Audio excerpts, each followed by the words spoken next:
خواتین تکبیر تحریمہ میں کتنا ہاتھ اٹھائیں، ہاتھ کس طرح سے باندھیں، سجدے میں پاؤں کس طرف نکالیں اور سلام کس طرح پھیریں؟ بنت خالد محمود سیالکوٹ سے پوچھتی ہیں۔ دیکھیے خواتین تکبیر تحریمہ میں ہاتھ کس طرح اٹھائیں۔ خواتین کی جو نماز ہے وہ مردوں سے ظاہری کیفیت کے لحاظ سے مختلف ہے، اس پہ پوری امت کا اجماع ہے۔ اس پر میں دلائل سے کئی بار ریکارڈنگ بھی کروا چکا ہوں۔ یہ اب شروع کیا ہے، فتاویٰ بعض علماء نے دیے ہیں کہ خواتین ایسے ہی نماز پڑھیں گی جیسے مرد نماز پڑھتے ہیں، اور دلیل یہ دیتے ہیں کہ رسول اللہ صلی اللہ علیہ وسلم نے فرمایا صلوا کما رأیتمونی اصلی، ایسے نماز پڑھو جیسے میں پڑھتا ہوں۔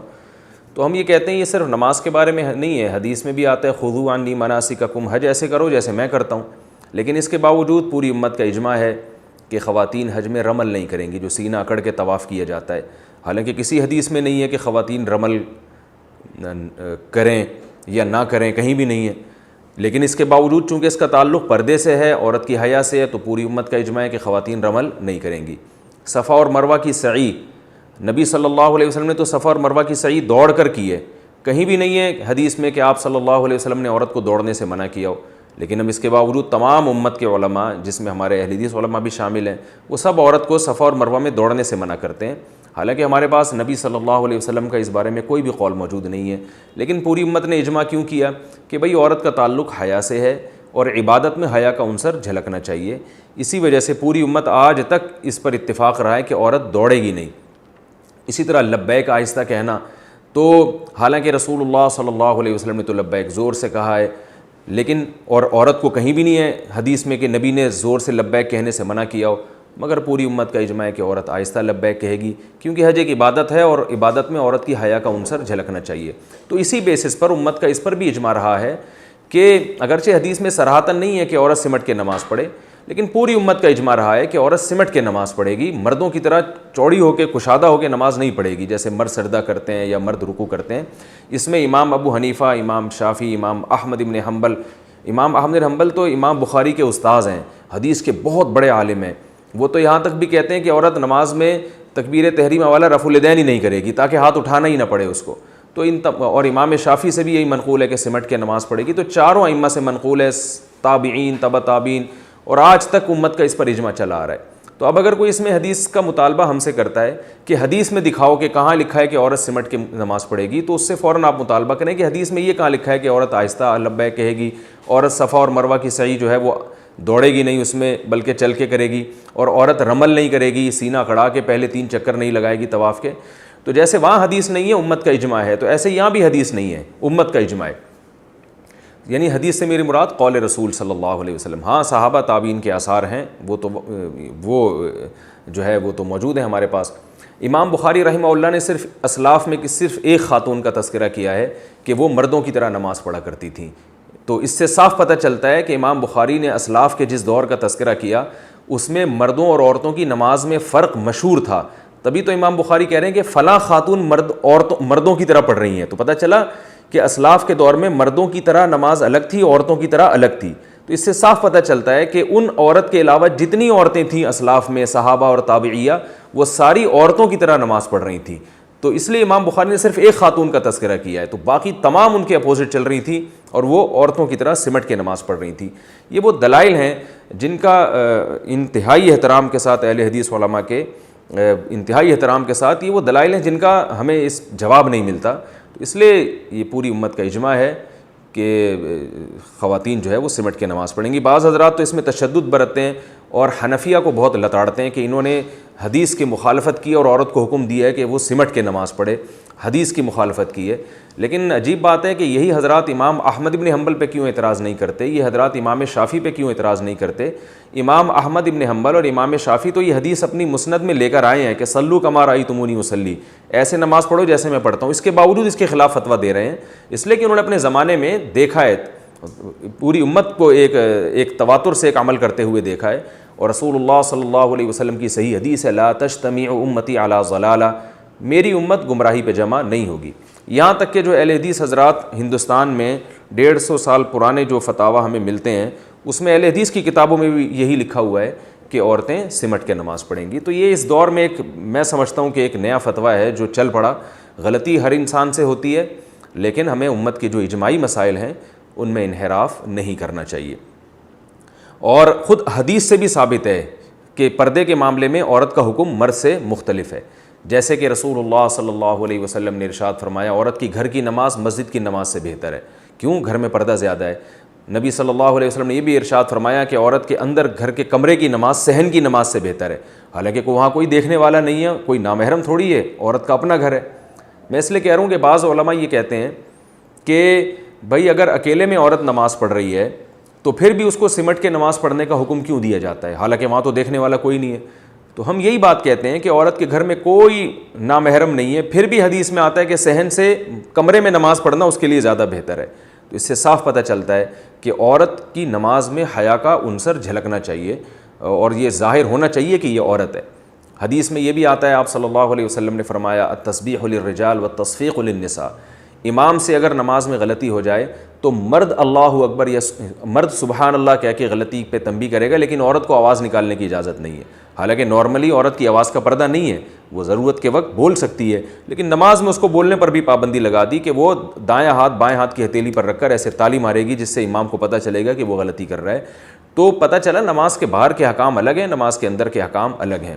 اسی طرح اور بھی ہمیں اس بارے میں روایات ملتی ہیں۔ حضرت عائشہ رضی اللہ تعالی عنہا نے جب عورتوں کی امامت کی تو بالکل صف کے بیچ میں کھڑے ہو کر نماز پڑھائی ہے، حالانکہ امام تو آگے کھڑا ہوتا ہے، عورت کی امام جو ہے نا وہ تو آگے کھڑا ہوتا ہے، لیکن حضرت عائشہ بیچ میں کھڑی ہوئی ہیں تاکہ امام جو ہے وہ ظاہر نہ ہو۔ تو یہاں دیکھیں کس قدر حیا کا خیال رکھا ہے کہ نماز میں عورت کا عورت پن جھلکنا چاہیے۔ اسی طرح ہم دیکھتے ہیں کہ نماز میں عورت مردوں کی امامت نہیں کر سکتی، آگے نہیں کھڑی ہو سکتی۔ بیٹا ماں کو نماز پڑھا سکتا ہے، ماں بیٹے کو نماز نہیں پڑھا سکتی، حالانکہ ماں کا درجہ تو بیٹے سے زیادہ ہے۔ اس کے باوجود ماں جو ہے وہ نماز میں پیچھے کھڑی ہوگی، بیٹا آگے کھڑے ہوگا۔ تو اس میں اللہ تعالیٰ نے جو ہے نا ایک نماز میں مرد اور عورت میں ایک بڑا فرق رکھا ہے کہ ان کا فرق، یہ فرق نماز کے اندر جھلکنا چاہیے۔ تو یہ وہ تمام احادیث ہیں اور روایات ہیں جن سے فقہاء نے، تمام فقہاء نے استدلال کیا ہے کہ بھئی اس سے صاف پتہ چلتا ہے کہ عورت اور مرد کی نماز کی جو ظاہری کیفیت ہے اس میں بہت زیادہ فرق ہے، وہ فرق جھلکنا چاہیے نماز کے اندر۔ اور یہ تواتر سے اجماعی مسئلہ چلا آ رہا ہے، تو اب لوگ حدیث کا مطالبہ کرتے ہیں، تو جو مطالبہ کریں آپ ان سے مطالبہ کر لیں کہ صفا اور مروہ میں جو ہے عورت دوڑے گی نہیں، حدیث دکھاؤ کہاں ہے۔ تو امت کے اجماعی مسائل اس طرح سے توڑ موڑ کر حدیث کا لیول لگا کے اگر ہم نے تبدیل کرنا شروع کر دیے تو ہمارے تو دین کا بیڑا غرق ہو جائے گا بالکل۔ تو اس لیے انہی فقہاء پر اعتماد کرنا چاہیے جو ہم سے پہلے محقق گزر چکے ہیں۔ عبداللہ بن مسعود رضی اللہ تعالیٰ عنہ کی روایت ہے، فرمایا من کان منکم مستنن فلیستن بمن قد مات فإن الحی لا یؤمن علیہ الفتنہ۔ عبداللہ بن مسعود رضی اللہ تعالیٰ عنہ فرماتے ہیں کہ جو تم میں اقتدا کرنا چاہتا ہے تو آج کے دور کے جو یوٹیوبرز ہیں اور آج کے دور کے جو محققین ہیں ان کی اتباع نہ کرے، بلکہ جو دنیا سے جا چکے ہیں ان کو فالو کریں، کیونکہ حی پر فتنے کا اندیشہ زیادہ ہے۔ جو زندہ لوگ ہیں ان کے بارے میں ڈر ہے کہ یہ دنیا پرستی میں یا اپنی دکان چمکانے کے لیے لیبل یہ لگا رہے ہیں کہ ہم دوسروں کی دکانیں بند کر رہے ہیں، مگر ان کا مقصد ایسا نہ ہو کہ اپنی دکان چلانا چاہ رہے ہوں۔ تو اس کا بھی یہ زندہ لوگوں پہ یہ اندیشہ زیادہ ہے۔ پرانے لوگوں کی جو تحقیقات ہیں وہ تحقیقات للہیت کی بیس پر ہوتی تھیں، آج نفس پرستی کا دور ہے۔ تو اس لیے میں پھر بھی ان اہل حدیث علماء پر ہرگز طنز نہیں کر رہا کہ جو اور کہتے ہیں کہ عورتیں جو ہیں مردوں کی طرح نماز پڑھیں گی، میں ان کی نیت پہ شبہ نہیں کر رہا، لیکن میں یہ کہہ رہا ہوں کہ بعض لوگ ایسے بھی ہو سکتے ہیں کہ جن کا مقصد اپنی دکان چلانا ہو اور وہ قرآن و سنت کا لیبل لگا رہے ہوں۔ باقی سب ایسے نہیں ہوتے، بعض لوگ کی تحقیق ہی ہوتی ہے، وہ سمجھتے ہیں کہ قرآن و سنت کی روشنی میں یہی برحق ہے۔